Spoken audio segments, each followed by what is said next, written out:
Hi there YouTube, Mark Verheer here, and this time with a very special video. I'm actually interviewing someone, and this someone is actually Andrew Hewson, and I'm interviewing him because of this great Kickstarter project called Hints and Tips for Video Game Pioneers. Hewson and 21st Century Entertainment, those are the two software houses created by Andrew Hewson, and both firms play a huge role in my personal game history. Hewson games, 21st Century Entertainment games are actually the go-to games whenever I turn on a console, most of the time. Personal favorites include Synapse, include Paradroid, Nebulus, Cybernoid, Cat and Uridium. But also others, a lot of these others. And if you are into computer pinball games, well, 21st Century Entertainment is your go-to software house, because famous titles like Pinball Dreams, Pinball Fantasies, Pinball Illusions, both on multiple platforms, Amiga, PC even, and also Jaguar. Let's go meet Mr. Hewson, and I'm very curious if I actually pronounce the name correct, because I'm a non-native speaker. I'm from the Netherlands, and Hewson is what I call the Hewson Software Company. So let's go meet Mr. Hewson and, well, check out if I say his name correctly. 1, 2, 3, 4, 5, 6, 7, 8, 9, 10. Why am I doing this? Okay, 1, 2, 3, 4, 5, 6, 7, 8, 9, 10. Okay. Is that all right? It's the first time we've met. It's actually the first time I'm doing this a live interview like this. It's a bit like that for me. Well, it's very nice to meet you, and I'm very curious how to pronounce your last name. I'm always saying I've been saying Hewson ever since the early '80s, but I may be wrong actually. Hewson. Hewson. Ah, Hewson. Thank God. Hewson. It's from Yorkshire, apparently originally. Okay. It's not a very common name over here, but it's from Yorkshire, which is 300 kilometres north of London, roughly. Okay. Yeah. Well. Yeah. It's amazing being able to talk to you. I've actually met your son at Replay. And that's when I found out about the Kickstarter project you were doing.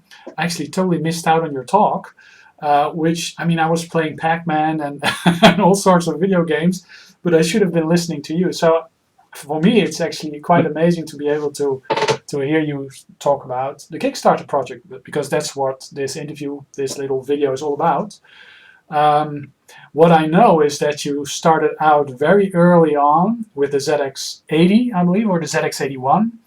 ZX80. And yes, and you produced a book about it, a programming guide, and that started the whole ball rolling, and that's how everything started to be. Absolutely, it started from there. I was, I mean, I'd been in computing since about 1973. I was actually a research scientist before that, after I came out of university. Yeah. And we had a computer in the research lab, and so I learned a fair amount of computing then. In a very rudimentary way, working with Fortran 4. Fortran, if anyone remembers that. A horrible programming language, it has to be said, but I didn't know any better then. So, and then I left the lab. This was at the British Museum in central London. And I left there and went to work as a statistician. But I wanted to write a book. I found out that research scientists are supposed to publish papers all the time. Yeah, that's boring. When I came to publish my first paper, I really struggled. I got all the ideas; they were all up here, but I couldn't get them down on paper, not in a coherent way. So I had this ambition to get over that. I mean, it took me a year to write my first paper, and I wanted to write a book. So a paper versus a book, I mean, a book is rather big compared to a paper. Well, that was it. That was it. I discovered this about myself, and I wasn't very pleased with it. And so when the ZX80 came out, I also wanted to make some money, earn some money. And when the ZX80 came out, then I thought, there we are, brilliant, an opportunity to buy a computer and have all the fun that everybody else was having with computers then. Cool. But also to write a book. And so I bought the ZX80, the computer, the television, a little cassette recorder. I got a typewriter, an old typewriter from a second-hand shop. I bought an ancient desk at an auction, a really rickety thing. Cool. And I sat there, I set myself up, and I just sat and worked with the ZX81, poking around with it, poking at the keyboard. The membrane keyboard. That funny keyboard, and of course I made notes about what I was doing, just wrote it all down, and of course it didn't take very long to really have a good fiddle with it and work out a few things with it and write up these notes. And believe it or not, photocopying was quite modern then. It'd been around in its, it'd been around in the form that we see today as laser printers for about 5 years maybe. Okay. And I went to a photocopying shop and got all this. We typed it up on the typewriter, went into the photocopying shop, photocopied it, and made and had a book made up. And of course, I advertised the book in the only 2 magazines there were in the UK at the time, Practical Computing and Personal Computing World, and in little ads this big, that big, and it sold. And it sold, and and you cannot imagine what it's like to live at home, come downstairs in the morning, there's the front door, there's some envelopes, letters sitting on the mat with checks in them from people you've never heard of, wanting to buy things. Wonderful. Cool. It's a fantastic thing. So that beat being a research person, I guess. I mean, earning some money, being practical with the technology. Yeah. Amazing story. Very fulfilling. Yeah, really quite exciting. And of course the ZX80, the ZX81 came out. I did the same thing again. We bought a better typewriter with the money we'd made. Advertised it again.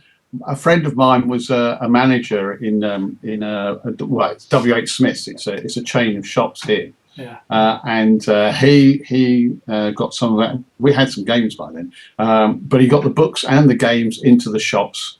And before I knew it, there was a phone call from a company in London who was setting up a magazine called Sinclair User. Of course, yeah. Sinclair User. Would you like to write a monthly column for us called Hewson Helpline? And I mean, I said yes, of course. Why not? 2,000 words a month, based on what you've written in these books. Yeah, sure. So, no pressure. No pressure, yeah. And so, there we go. I started doing that, and I used to get about 30 or 40 letters a month from readers asking technical questions. And there was, on a Sunday afternoon, I'd sit there and work for hours writing this column to get it all sorted out. Very nice. And of course, this wasn't planned at all. But what it did is it put my name about the books. I wrote another book about the ZX Spectrum, 20 best programs of the ZX Spectrum. Oh, and another one. I actually have that book. You have that book, yes. And I printed the programs direct from the ZX Spectrum on the horrible little printer that came with the machine. And another one, 40 best machine code routines, which I did with John Hardman. And of course, my name got out and about, and people started sending us computer games to evaluate, and everything just flowed from there. Everything flowed from that. I was one of these bedroom coders that never got anything published, but I mean, whenever I turned on the Commodore 64 or the Spectrum or the Amstrad of my nephew, my cousin, there were these Hewson games. And still, I mean, they're the go-to games for me, still. And among the best games, I mean, arcade games, and pinball games, of course. Your later 21st Century Productions company.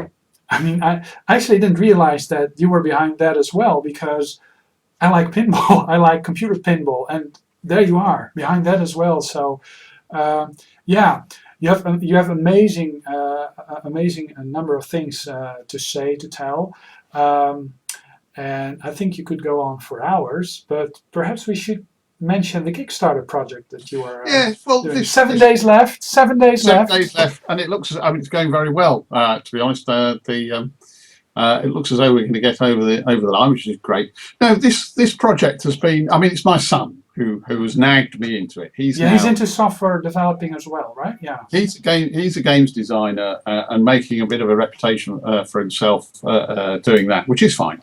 And it's been his ambition since he was he was maybe 6, 7, 8 years old. So, but he's been nagging me for a couple of years about it, and we've talked on and off about what we could do and whether there was any interest and so forth. And really what we've come down to is that, okay, there are some interesting stories from the early days, without doubt, about how we went about what we were doing and how certain games came into being, Nebulus and Uridium and Paradroid and games that lots of people know.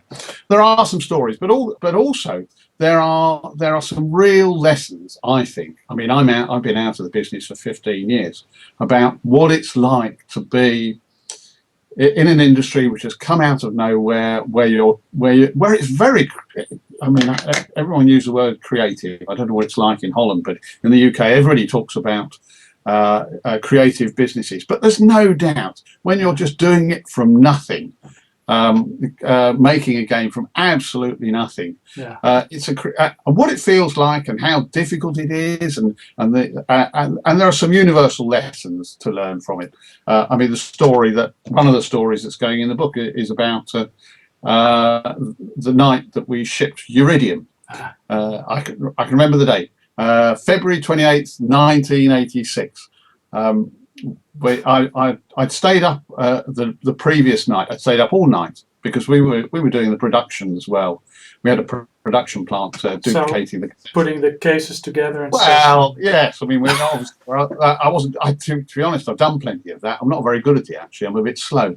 But but yes, we had a team of people doing that. But I stayed up all night because I wanted everything finished. Everything's got to ship. It's got to go. And we knew it was number one. We absolutely knew already by then, from the press reception and from the way the trade was reacting, we knew it was going to be number one in the charts.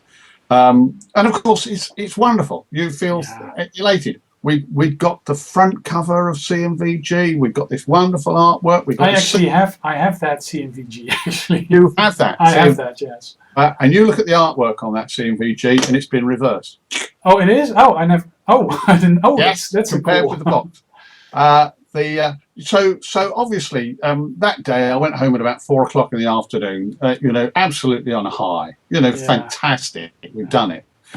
And I tell you what, by midnight that night, I was the most miserable person it's possible to be, because when you've done something like that, you just think, oh, how on earth are we going to do all that again? Yeah. And now that's a universal thing. I'm sure I'm not the first person who experienced it, and I certainly won't be the last. But it's that kind of thing which I particularly want to get into the book, what it feels like to be doing that, because I think that's universal. That's it's a story that's as valid today as it was then. What is very nice about you as a person is the fact that it's not just a job. I mean, there's a lot of people who worked in the industry that look back on it and say, well, it's just a job. There isn't any great amount of emotion there. And you have a lot of, nice memories, and you're enthusiastic about it. I'm Dutch, sorry. So that is actually what is very nice, and that's actually what attracts me to the Kickstarter project. Well, I think there's another thing about that actually, because I think it's both good and bad, to be honest. Yeah. I talked because the problem is that once you get into something where you're enthusiastic and you're enjoying it and you're doing something that you think's worthwhile, is that. Well, the story I tell about this is, I don't know if you remember Technician Ted on the ZX Spectrum, which is a game we released. Well, one of the programmers, it was written by two people, Steve Marston and Dave Cook. They were a team. And Dave Cook is the chap you never hear of, because he's like a number of really good programmers. He's very quiet. You know, he just works on his own. He's very focused on what he does. This is what he does. Yeah. But he's perfectly sociable to talk to. But you just have to go to him and talk. And I remember I asked him one day, you know, because he gave up a really good position with GEC Marconi to come into the games business because he's a clever guy. And I said, well, do you regret leaving Marconi? And he said, no, not at all. But I don't have a hobby anymore. And of course, that's what happens to everybody. When you convert your hobby into your living, you actually, and I certainly found it happened to me, you actually begin to lose the excitement of it, and it comes and goes. But you know, so you picked up crocheting or bass fishing or what instead? I mean, well, that's right. I mean, to be honest, Dave took up making custom cars. You know, getting in the garage and just bolting them together. Cool. So he got himself another hobby. Yeah. But that's the sort of thing you've got to do. Yeah, just inventing another hobby, expanding your interests. Yeah, that's the thing. If your work becomes, or if your hobby becomes your work, yeah, where's the hobby? you can get to the problem is you can get to. I did some, believe it or not, some amateur acting in the village where I live here, and I used to. This is very true. When you appear Shakespeare. Absolutely, yes. Yes, yeah. Merchant of Venice and Comedy of Errors and all sorts of things like that. But when you're on the stage with a team of people, you really have to concentrate and forget everything else. And that's very good. And I used to enjoy that. Very nice, very nice. Yeah, so you survived. I mean, I survived. You survived. So I survived. Well, I mean, I think the purpose of the Kickstarter, the reason we're doing it is because I've got about 30,000 words actually written out already. Yeah. Which really, and they're all different stories. You know, I haven't written it as one go. It's been bolted together. And now's the time when we're going to take on an editorial assistant. You know, just to sit there and help me put it together. Oh, look at that. Let me just get rid of that. 510. Persistent buggers.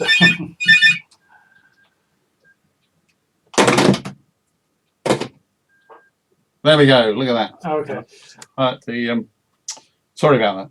Yeah, now's the time to take on an editorial assistant, help just bring it all together, bring all these stories. And I tell you what, one of the things that's come out of the Kickstarter for me is we've obviously been in touch with a lot of fans. Yeah. And a lot of the feedback has made me realise just how involved people were with our games. I mean, I know it sounds silly, but I'm really going to have to answer that. Excuse me a minute. Sorry. Bye. Obviously, I'm going to cut that out. Well, that'd be good. I don't know. I mean, you know, perhaps leave it in. There we go. Have a chat. I'll ring you back. Yeah. Yes, one of the things that's come that the Kickstarter has done for me is it's put me in contact with people who and it surprised me how people have said, "Did you realise you were having such a big effect on people, you know, playing your games?" And the honest truth is, it's a bit like some people have said to you, "Well, no, actually not. We were getting on with what we were doing. I mean, we were creating the games, obviously, but we didn't really think about all the fans out there, except in terms of, oh, right, great, here we are. Here we go again. I hope they like this," and just offering it out there. Well, but what's come through to me from the Kickstarter is just the amount of enthusiasm. I mean, it's wonderful. It's really odd. Well, I guess in a lot of ways. I mean, if you look at Hewson, if you look at 21st Century Entertainment, I believe software companies were like yours were different. I mean, if you look at EA or other companies, they're huge companies with huge teams working on games, and back then you had teams of two people or just single person programming teams, you know, just one person creating a game. So times were pretty different, I guess, and even the way people perceive the software companies is different. I mean, the wife, I told the wife, I was interviewing you this afternoon, And I tried to come up with a comparison, and I said, well, perhaps it's something like you being able to interview the managers of U2, for example, or something like that. Because for a lot of people like me, Hewson and everything that surrounds it is big, is huge. I mean, we spend an enormous amount of time playing these games, and it forms a part of our childhood and a part of our adulthood. So it's amazing actually that people from the early start of video games are still there and doing their thing, and that's the cool thing about you actually, in the Kickstarter project, hints and tips, pioneering tips. I guess in a lot of ways, the newer generations of people coming up in the video game industry can actually benefit tremendously from the stuff that you guys found out, being pioneers, I guess. Yeah, well, that's interesting. I think the games business has moved on an enormous distance. It really has, and as you say, they have big teams of people working on it cooperatively now, which must bring its own challenges. It will be interesting. I mean, I don't really know what it's like to be in such a big team. Yeah. I only know it from the other side of the fence, of working in really rather small groups to bring these things together. I suppose ultimately the same endeavour goes into it. I think the biggest technical difference is the huge range of tools that there are now. Yeah. I mean, obviously in the early days there were practically none. If you talk to Steve Turner, who wrote Avalon and Dragontorc and brought Andrew Hewson along, and so he used to write not just in assembler but in machine code. He could write it. He could write the machine code by hand. I mean, that's extraordinary. And it would be impossible to do any of today's products like that. Yeah. So I think the tools that are available are fantastic. I'll tell you, the thing that really excites me actually about the modern day, I think the internet is just fantastic. Every time something comes out, I think, wow, we never expected that. I mean, they've just launched Twitter on the US Stock Exchange a week ago, and you think, Twitter, who would have conceived of that, of any kind of product as a product, and then actually 5 years ago?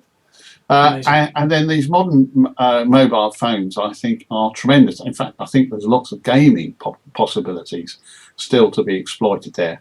I think that we still haven't really got going in the multiplayer games yet. I think that's still to come, and I think the vehicle for it will be these. They sit in your pocket. These things, and I think there's a lot to be done there. And if I was in the games industry now, it's this thing that I will be looking at and playing with and fiddling about with and thinking, how can we have some really interesting fun? How can we come up with something different? Well, I guess the key.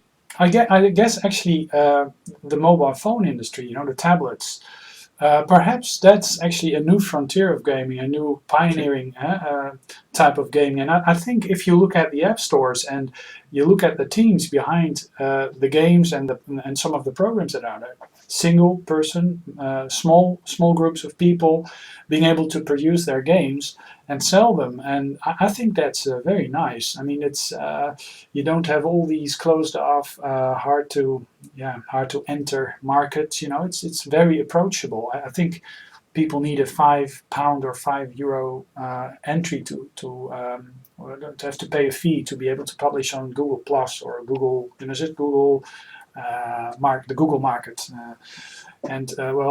Apple does its own thing, I guess. it's a bit more tough to get games published there, but so I guess in a way that's where I will be working. If I was in it now, that's where I will be working, because I think there's lots of possibilities that haven't been exploited. I think that the real difficulty would be, and this is something that will go in the book, the real difficulty is just getting the publicity, differentiating yourself from everybody else. Because one of the problems with one of the difficulties with the modern world, I think, is that it's almost too easy to address the market. I mean, there are loads of websites Yeah. There are loads of Facebook pages. There's just it's very difficult to get mind share to actually differentiate what you're doing from everybody else. Yeah. And I think the key way that's what I mean about, if I were working now, I will be looking for what I always used to look for, which is, I've never seen anything like that before. You've really got to have something. I mean, I used this example the other day, talking to somebody else. The Superman film, when it came out 30 years ago now, Amazing. 30 years ago, the tagline on the film was, "You'll believe a man can fly." And we all flocked to see that movie because you did. You saw the film. We did. He flew. And there's the chap going like that with its arm and zoom. Yeah. And it just looked like he was flying. Now, the fact that the storyline for Superman is rubbish. I mean, it's just nonsense, isn't it, from beginning to end? You really have to be easy to please to be able to enjoy that. It's just, it's no Shakespeare. Who cares? Who cares? You'll believe a man can fly. Yeah. and that's what I mean. And of course, that's what you need. That's what I will be looking for with these platforms. It will be something where I thought, I've never seen anything like that before. And that's the thing that would then get you visibility in the market. And people would then say, I want to have that. I want it. Well, which is what I want the consumers to do. Yeah, you see conversions because, you got these Android-like units with, this is the game mid, Android-like units with, basically older-fashioned game controls bolted on. And you got the bigger companies are also doing them. The touch controls, they have different and new ways of controlling the gameplay. So I think it's a very interesting time, and we've been having the same consoles for the past decades. Sure. So this is hopefully something new. I mean, I'm a big fan of the Wii U, for example, because of the different control schemes. Not everybody is, but perhaps it's going to be a big failure. I'm not sure, but I mean, I'm an early adopter. I buy anything. I just want to enjoy and explore but could you tell us why people should back your Kickstarter? Because I think everybody should. It has to be a success, I think. But why should we pay money? Well, absolutely, quite right. I couldn't agree more. Fundamentally, I'm hoping that people will see that the lessons that we learned 25, 30 years ago are just as applicable today. And I think, as I say, with these new platforms, I think there's so much more to be done. I mean, the lessons that we picked up then, the new people coming into the market now, creating something that we've never seen before. Well, go and read this book and find out what it was like then, and you'll pick up hints and tips. That's the reason for the name, hints and tips. You'll be able to see what it felt like to go right the way through this period. And it will help you, I think. So the audience is actually the people who were there playing the games back then. But the audience is also, the new kids that, want to learn about the history of it all. I mean, there's people who never seen a ZX80. They don't know what it is. They think it's the processor. They don't know what it is. I mean, there's people who don't even know what compact discs are. Everything is MP3 nowadays, So a sense of history. It makes it fun though, doesn't it? Don't you think it makes it fun? I love the way it all moves forward. Yeah. I've gone through. I've gone beyond the. I mean, there was certainly a time when I thought, "Oh no, stop! We're struggling to keep up." But now I'm the other way around. I think it's just great. I think it's great. I think we're in for. The next 10 years, there'll be stuff coming before us where we're just blown away with it. Yeah. I think all this touch sensitive, there's loads of possibilities there. I mean, we talked briefly at the beginning about Windows 8 and Windows 7, and you can see how Microsoft are struggling to bring Windows into this touch sensitive era. They haven't. I mean, I've got a Windows 8 machine. My little laptop over there, it's a Windows 8 machine. touch sensitive screen, and suddenly you realize that all these buttons are too small, except when they make them that big, they're too big on the screen. So here's Microsoft. I mean, you know, a really big, thoughtful company, really struggling to come to terms with the new world. It's happening so fast. And it's happening so fast. And that's what creates the opportunities for new people to come into the business. Yeah. And if you can come in there with something original and different, well, the purpose of the book is just to help you think about what you're trying to do and how to make your way into this world. So I guess it's going to have to be the Bible of everyone who's ever has anything to do with the gaming industry. And again, well, the Bible perhaps a big word, but and I guess for a lot of people, just who grow up playing video games and still are playing video games, and used 8-bit home computer systems. Well, it's also a very nice read to know a bit about the history and the things that went on behind the scenes at Hewson. Yeah, we've got interviews with people like Raf Checco and Steve Turner, other people who are involved, and just there's a story about how Nebulus was brought into being, and exactly how and it's like that. How did we come across the ideas that we came across? Yeah, innovative gameplay. Innovative gameplay. That is what it's all about. That's actually what attracts me to these older games, and also the casual games with new control schemes, because I mean we can't play Grand Theft Auto or Call of Duty, and I mean you're also affiliated with a European board about violence in video games, I believe. Oh well, rating system or. Yeah, the rating system. When we first introduced that, I was the founding chairman of ELSPA, which is now UKIE. It's the rating system introduced the rating system in the UK, and we brought that in because we were under pressure to introduce a racing system in the UK. Okay, yeah. Because every now and again, people get up in Parliament and object to the violence in video games. And to be honest, to be quite honest, I'm not very keen on violence in video games. No. I think that I think it's I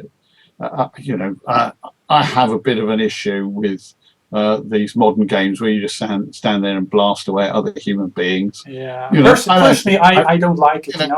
I can only stand. I'm not all that keen. Sorry. I'm not all that keen on that kind of thing. I think there's other ways you can be enjoying yourself without having to go killing people. I think so too. Well, perhaps this. Yeah, I think we should wrap it up. It's been a pleasure talking to you. And a pleasure for me too. Thank you for the opportunity. Thank you very much. This is going to be a post on YouTube. This is going to be posted on Twitter, Facebook, Armchair Arcade. We're going to put some links down below. Click on it, and you'll be able to spend your money on a good cause. And I hope this project is going to be a success. I think we'll get there. The numbers are looking good, and I know we've got one or two pledges that haven't come through yet. So I'm very confident we'll get over the line. Yeah, I think so. I think so too, because it's very close. So yeah, let's hope for the best. And people, you there behind the wall or whatever, go pledge, because it's worth it. Thank you very much indeed. Speak to you soon. Okay, thank you.